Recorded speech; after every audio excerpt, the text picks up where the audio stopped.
Hello hi అండి అందరికీ welcome to Swathi A to Z blogs. ఈరోజు నేను మా పిల్లల కోసం చేసే సేవింగ్ స్కీమ్స్, అదే పోస్ట్ ఆఫీస్ సేవింగ్ స్కీమ్స్ అయినా సుకన్య సమృద్ధి యోజన పీపీఎఫ్ అకౌంట్ గురించి మీతో చెప్పాలనుకుంటున్నానండి. ముందుగా సుకన్య సమృద్ధి యోజన కోసం తెలుసుకుందామండి. ఈ అకౌంట్ అనేది ముఖ్యంగా ఆడపిల్లలు ఉన్న తల్లిదండ్రులకు మాత్రం ఉపయోగపడుతుందండి. అది కూడా 10 సంవత్సరాలలోపు ఆడపిల్లలకు ఈ స్కీమ్ చాలా బాగుంటుందండి. ఇది మినిమం అమౌంట్ వచ్చి 250 నుండి మ్యాక్సిమం 1,50,000 దాకా మనం ఎంతైనా డిపాజిట్ చేసుకోవచ్చండి. కానీ 1,50,000 దాటకూడదండి సంవత్సరానికి. నెక్స్ట్ దీనిలోని ప్రస్తుత వడ్డీ రేట్ వచ్చి 8.2 ఉందండి. దీనిలో లోన్ సదుపాయం అయితే లేదండి, అది ఒకటే అడ్వాంటేజ్ ఉంది. నెక్స్ట్ దీని మెచ్యూరిటీ వచ్చి 21 ఇయర్స్ అండి. అంటే 21 ఇయర్స్ దాకా మనం అమౌంట్ పే చేయవసరం లేదు. ఓన్లీ 15 ఇయర్స్ పే చేసుకుంటే సరిపోతుందండి. 6 ఇయర్స్ లాకింగ్ పీరియడ్ ఉంటుంది. ఆ 6 ఇయర్స్లో మనకి కాంపౌండింగ్ వడ్డీ ఇంట్రెస్ట్ అవుతూ ఇంక్రీజ్ అవుతూ ఉంటుంది. అంటే చక్కెర వడ్డీ మనకు వస్తూ ఉంటుందండి. దీనిలో మనము విత్డ్రా ఆప్షన్ వచ్చి పాపకి 18 ఇయర్స్ నిండిన తర్వాత పాప మ్యారేజ్కైనా చదువుకైనా వేరే ఏ ఇతర కారణాలకైనా మనం కావాలంటే 50% మనం విత్డ్రా చేసుకోవచ్చండి. మనకి వచ్చే వడ్డీ పైన మనకి వచ్చే మెచ్యూరిటీ పైన ఎటువంటి ట్యాక్స్ ఉండదండి. దీనికి ఏటీసీ వర్తిస్తుందండి. దీనికి EEE ట్యాక్స్ బెనిఫిట్ అండి. దీనిలోని వడ్డీ ఎలా ఉంటుందంటే ఒకసారి నాకు తెలిసిన విధంగా నేను ఒక ఉదాహరణలో చెప్తానండి. నాకు అర్థమైన విధంగా చెప్తాను. ఉదాహరణకి మనం ఒక 1 రూపీ ఇందులో ఇన్వెస్ట్ చేసామనుకోండి, మనకి 2 రూపీస్ యాడ్ అయ్యి టోటల్గా 3 రూపీస్ మెచ్యూరిటీ వస్తుందండి. అలా ఉంటుందండి. అంటే EEE అంటే మనకి కాంపౌండింగ్ వడ్డీ అండి, చక్కెర వడ్డీ అని చెప్పాను కదా, అలా యాడ్ అవుతుందండి.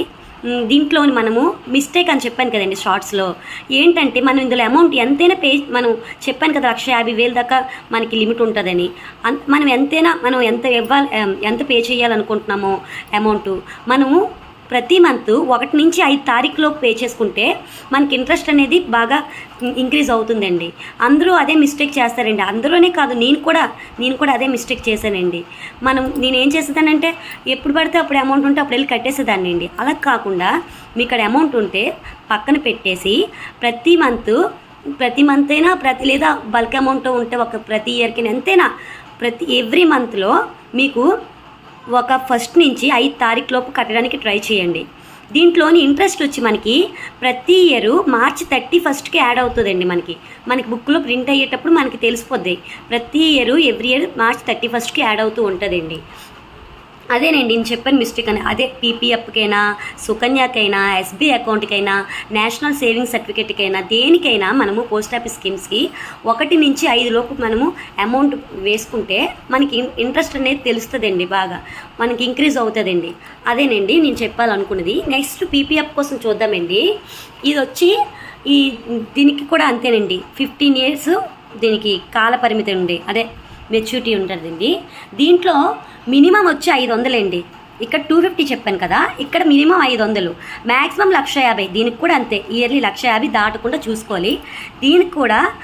దీని ఇంట్రెస్ట్ రేట్ వచ్చి మనకి 7.1 అండి. ప్రజెంట్ వడ్డీ రేట్ వచ్చి 7.1 అండి. దీనికి కూడా EEE ట్యాక్స్ బెనిఫిట్ ఏటీసీ వర్తిస్తుందండి. దీనికి మనకు వచ్చే వడ్డీ అండ్ మెచ్యూరిటీ పైన ఎటువంటి ట్యాక్స్ మనం కట్టనవసరం లేదు. దీనికి లోన్ ఫెసిలిటీ ఉందండి. మనము 1 ఇయర్ తర్వాత కట్టిన 1 ఇయర్ తర్వాత లోన్ తీసుకోవచ్చు. అంటే మనం కట్టిన అమౌంట్పై డిపెండ్ అయి ఉంటుంది, ఎంత లోన్ అమౌంట్ అనేది డిపెండ్ అయి ఉంటుందండి. నెక్స్ట్ 5 ఇయర్స్ తర్వాత మనం ఎంతైనా కొంత అమౌంట్ మనము డిపాజిట్ చేసుకోవచ్చండి, విత్డ్రా చేసుకోవచ్చండి.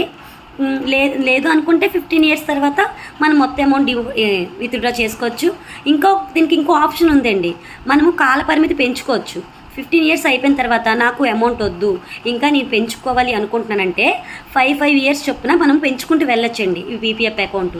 ఈ పీపీఎఫ్ అకౌంట్ అనేది ఆడపిల్లలకి కాదు, మగపిల్లలకని కాదు, పెద్దవాళ్ళు చిన్నవాళ్ళు ఎవరైనా మనం ఈ పీపీఎఫ్ అకౌంట్ తీసుకోవచ్చండి. ఇది ఓన్లీ ఆడపిల్లలకి, అది కూడా 10 ఇయర్స్లో పిల్లలకి మాత్రమే.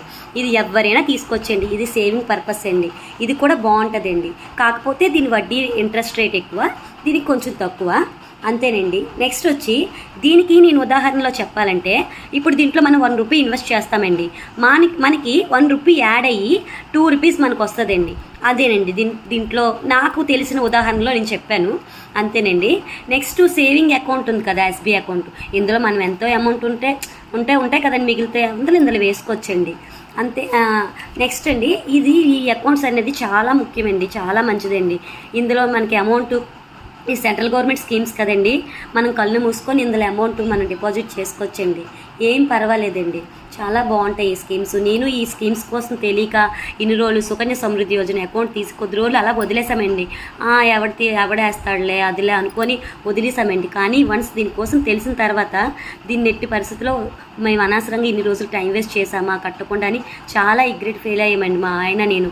ఇక మీద మేము ఫిక్స్ అయ్యామండి, ఇంతలో ఎంతో కొంత అమౌంట్ మేము పెడుతూ ఉండాలి, పాపకి ఫ్యూచర్కి పనికి వస్తుంది అని.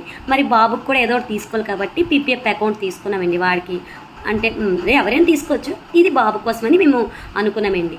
మీకు ఇందాక షార్ట్స్లో చెప్పాను కదా, నా కోసం ఒక విషయం మీకు రివీల్ చేస్తానని. నేను కొత్తగా వచ్చిన యూట్యూబర్ని మాత్రమే కాదండి, నేను ఎల్ఐసి ఏజెంట్ని కూడానండి. నేను ఎల్ఐసి ఏజెంట్ ఎలా అయ్యాను, నా ఫస్ట్ పాలసీ ఏం కట్టించాను, ఎంత కట్టించాను, నాకు శాలరీ ఎంత వచ్చింది, దాని మీద కమిషన్ ఎంత వచ్చింది అనేది మీకు నెక్స్ట్ వీడియో చేసి చూపిస్తానండి. నెక్స్ట్ వచ్చి ఎల్ఐసిలో బెస్ట్ స్కీమ్స్ ఏంటనేది కూడా మీకు ఎక్స్ప్లెయిన్ చేయడానికి ట్రై చేస్తానండి. Please subscribe my channel. ఇంతవరకు ఎవరైనా సబ్స్క్రైబ్ చేసుకోకుండా ఉండుంటే నా ఛానల్ సబ్స్క్రైబ్ చేసుకోండి, లైక్ చేయండి, షేర్ చేయండి. Please watch my YouTube channel అండి. ప్లీజ్ బెల్ ఐకాన్ క్లిక్ చేయండి, అప్పుడే కదండి బెల్ ఐకాన్ క్లిక్ చేస్తే కదండి నా వీడియోలు మీ దాకా చేరుతాయి. ప్లీజ్ నాకు కొంచెం సపోర్ట్ చేయండి ప్లీజ్ అండి. అందరికీ బాయ్ అండి.